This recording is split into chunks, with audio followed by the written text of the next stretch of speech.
Hello everyone, in this video I'm going to show you how you can create or how you can apply the color strobe effect to overlay only in CapCut for PC.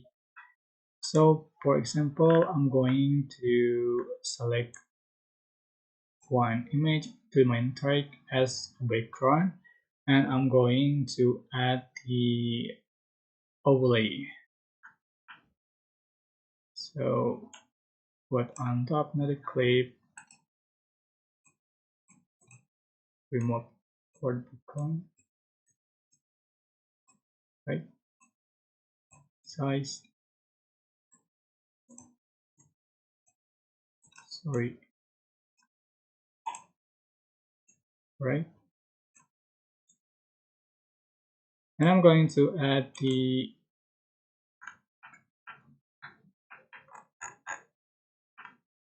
color strobe.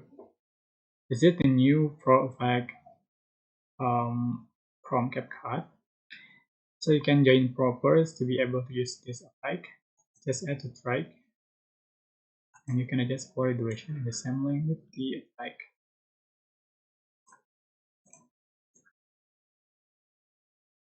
You can see. But I want to apply this effect to overlay only. Just click overlay and just select overlay and effect. Right click and select create component click. Here we go. Okay, this is the final effect you have on your video. I hope this tutorial was helpful for you guys. Don't forget to like, comment, share, and also subscribe. If you have any question, please leave in the comment section down below. Thank you so much for watching.